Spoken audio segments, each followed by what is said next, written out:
24절 내가 달려갈 길과 주 예수께 받은 사명 곧 하나님의 은혜의 복음을 증언하는 일을 마치려 하매는 나의 생명조차 조금도 귀한 것으로 여기지 아니하노라. 32절 지금 내가 여러분을 주와 및 그 은혜의 말씀에 부탁하노니 그 말씀이 여러분을 능히 든든히 세우사 거룩하게 하심을 입은 모든 자 가운데 기업이 있게 하시리라. 오늘 이 시간 사도행전 20장의 말씀을 가지고 하나님이 주신 메시지를 함께 나눌 수 있기를 원합니다. 사도행전 20장은 이제 바울이 그 에베소에서 떠나는 것으로 이제 시작을 합니다. 그래서 소요가 그침에 이 바울은 제자들을 불러 권한 후에 작별하고 이제 마게도냐라는 곳으로 가게 됩니다. 그래서 그곳으로 가서 이제 그 사람들을 권하고 그 다음에 이제 그 사람들을 석 달 동안 이제 기다리고 있었는데 그 석 달 동안 있었던 것은 그 당시 이제 계절이 겨울이었기 때문에 배로 이동하기가 어려웠습니다. 그래서 이동할 수 있도록 그 시간을 기다렸던 것이죠. 그런데 그곳에서 이제 이런 일이 일어납니다. 배 타고 수리아로 가고자 할 그때에 유대인들이 자기를 해하려고 공모함으로 이 마게도냐를 거쳐 돌아가기로 작정하니, 그러니까 그만큼 이제 바울은 사역을 하는 내내 그 유대인들의 그 방해와 그리고 유대인들의 그 해하고자 하는 그런 이제 모습으로부터 항상 피하게 되는, 그리고 또는 그들로부터 위험에 처하는 그런 이제 상황을 맞이하는 상황을 우리가 계속해서 보게 됩니다. 그래서 바울은 이제 6절을 보면은요, 드로아라는 곳으로 가게 됩니다. 드로아. 그래서 드로아라는 곳으로 가서 7절을 보면은 그 주간의 첫날에 우리가 떡을 떼려 하여 모였더니 바울이 이튿날 떠나고자 하여 그에게 강론할세 말을 밤중까지 계속하매, 이제 곧 떠날 것이기 때문에 거기에 모여있는 사람들에게 말씀을 계속 가르쳐 준 것이죠. 그런데 9절을 보면 유도고라 하는 청년이 있습니다. 유도고라는 청년이 있는데 그가 이제 창에 걸터 앉아서 바울의 메시지를 들으면서 졸게 된 거예요. 그래서 졸게 되면서 이제 바울이 메시지를 계속하게 되니까 그가 이제 3층에서 떨어졌다라는 겁니다. 그래서 그를 이제 일으켜 보니까 3층에서 떨어졌는데 죽었다라고 얘기를 해요. 그러니까 바울이 내려가서 그 위에 엎드려서 그 몸을 안고 뭐라고 얘기하냐면 떠들지 말라, 생명이 그에게 있다라고 그렇게 얘기하니까 그 청년이 살아나게 된 것입니다. 우리는 이 부분을 보면서 간혹 이런 생각을 할 때가 있습니다. 이 바울의 가르침이 지루했나라는 생각을 가질 때가 있는데, 이 거기에 포인트가 있는 것이 아니라 12절이 포인트입니다. 12절을 보면은요, 사람들이 살아난 청년을 데리고 가서 적지 않게 위로를 받았더라라는 것이죠. 이 바울이 일으켰던 그 이적을 통하여서 사람들은 위로를 받았다라는 거예요. 그러면서 이제 바울은 드로아라는 곳에서 밀레도로 이동을 하게 됩니다. 그래서 그 15절을 보면 거기서 떠나 이튿날 기호 앞에 오고 또 그 이튿날 사모에 들르고 또 그 다음날 밀레도에 이르니라. 그래서 바울이 아시아에서 지체하지 않기 위하여 에베소를 지나 배 타고 가기로 작정하였으니, 그러니까 바울이 이제 예루살렘으로 돌아갈 건데 그 지나가는 길에 에베소가 있었습니다. 근데 우리가 어제 살펴봤지만 바울이 사역했던 곳 중에 가장 오래 체류했던 곳이 에베소지 않습니까? 그러면 거기를 들를 법한데 바울은 이제 그곳에 들르지 않고 그냥 빨리 예루살렘으로 가려고 했었던 거예요. 왜냐하면 오순절 안에 예루살렘에 도착하려고 했었다는 것이죠. 그래서 17절을 보면 밀레도에서 이제 사람을 보내서 에베소에 있는 장로들을 청하게 됩니다. 그래서 장로들에게 이제 장로들을 모아놓고 바울이 그들에게 마지막 고별 메시지를 전하게 되는 것입니다. 그러면서 18절부터 그 이야기가 시작됩니다. 오매 그들에게 말하되 아시아에 들어온 첫날부터 지금까지 내가 항상 여러분 가운데서 어떻게 행하였는지 여러분도 아는 바니. 그러니까 바울이 사역했던 것들이 겸손과 눈물이었고, 이 유대인의 그런 관계로 말미암아 여러 가지로 진짜 힘들었지만 그럼에도 불구하고 내가 정말 눈물을 흘리면서 겸손함으로써 당신들에게 이 주님의 나라에 대해서 가르쳤도다라는 이야기를 하는 것입니다. 그러면서 이제 유대인과 헬라인들에게 하나님께 대한 회개와 우리 주 예수 그리스도께 대한 믿음을 증언했다라고 이야기하는 것이죠.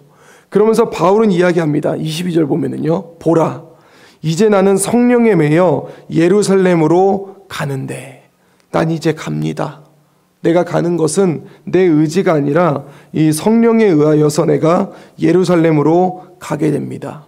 그런데 그곳에서 나는 무슨 일을 당할지 알 수가 없습니다. 성령이 이제 이야기하기를 내가 이제 그곳에서 결박과 환난이 나를 기다린다라고 합니다. 사랑하는 성도 여러분, 자기에게 결박과 환난이 있다라고 이야기를 하는데 이 바울이 가는 그 발걸음이 정말 쉽지 않았을 거라 생각이 됩니다. 그리고 내가 그곳에서 굉장히 고난을 당할 것이고 어쩌면 죽을 수도 있는데 그럼에도 불구하고 바울은 24절에 이렇게 이야기하는 것이죠. 내가 달려갈 길과 주 예수께 받은 사명 곧 하나님의 은혜의 복음을 증언하는 일을 마치려 하면은 나의 생명조차 조금도 귀한 것으로 여기지 아니하노라.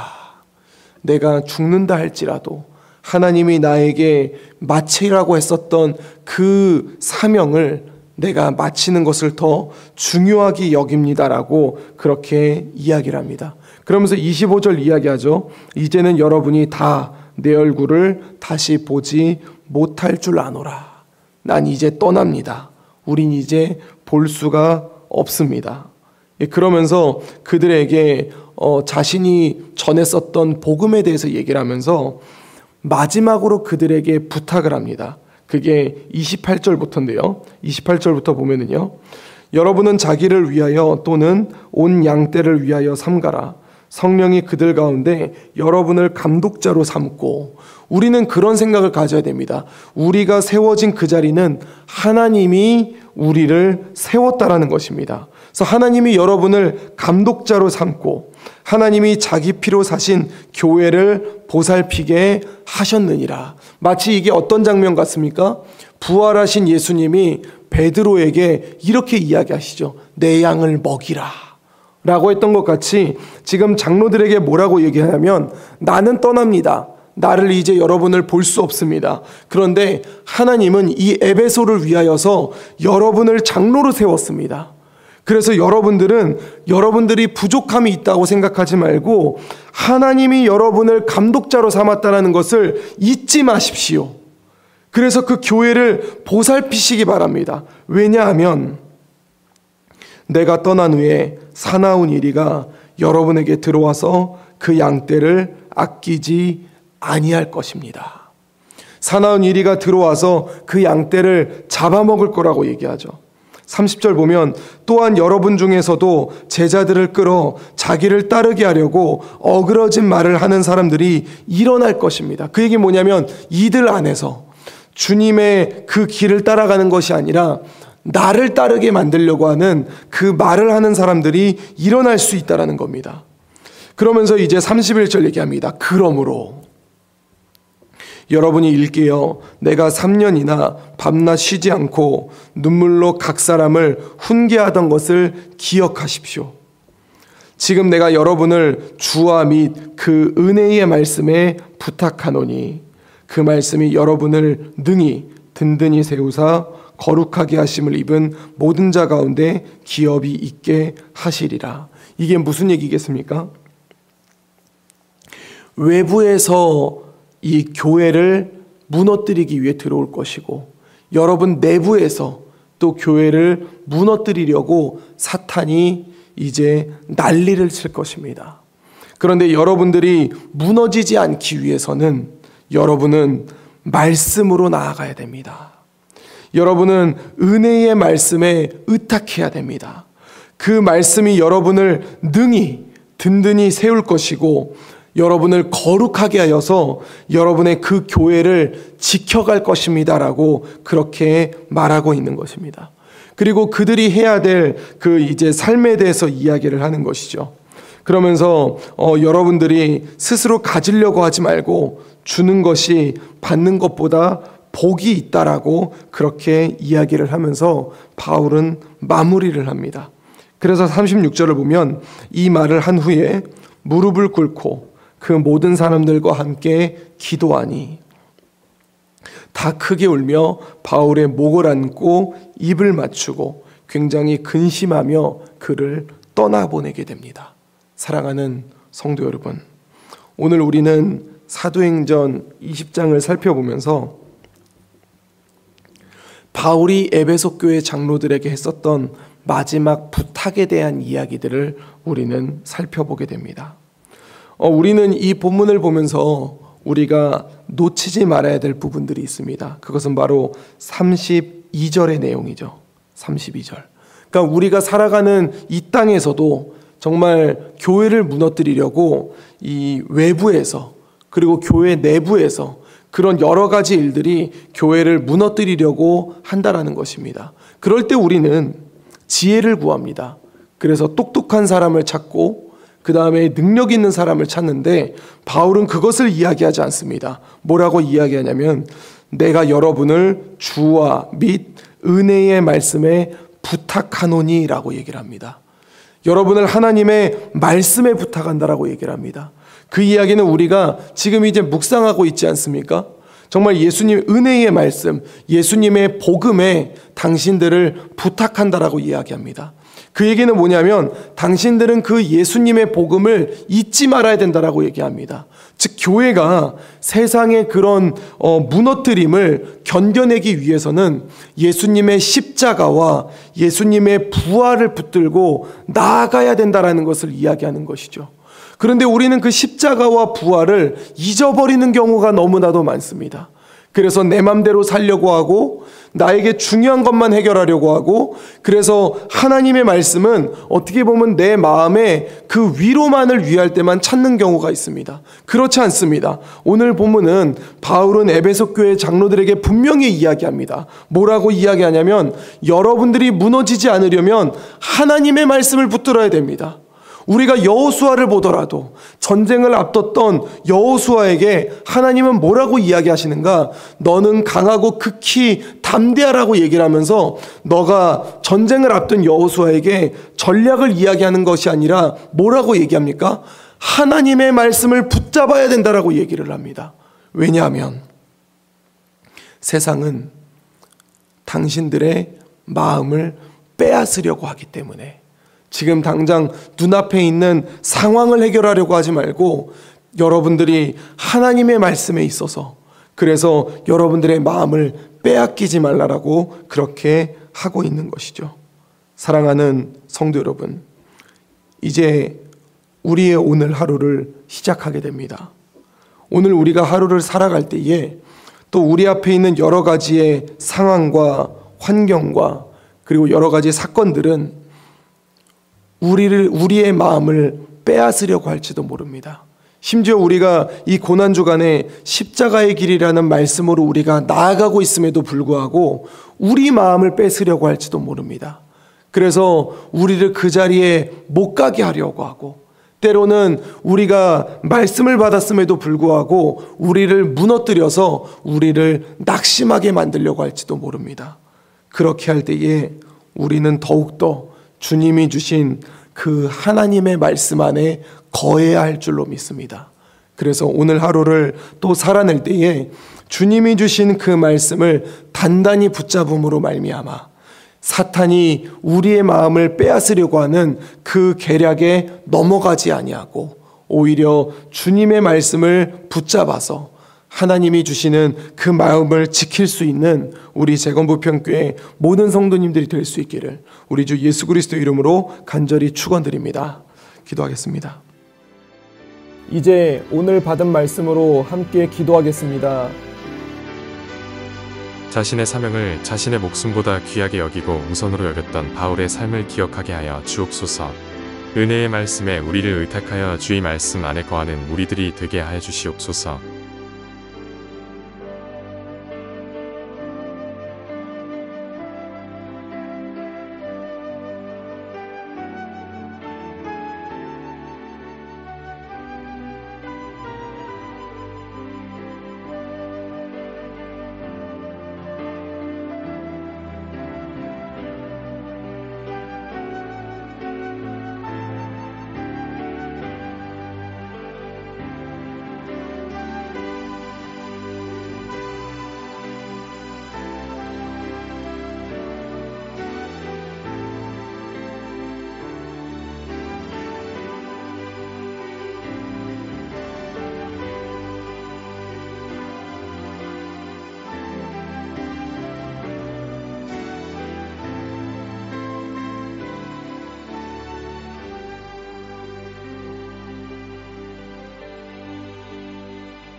이제 개인의 기도 제목을 가지고 하나님 앞에 기도하시기 바랍니다.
수고하셨습니다.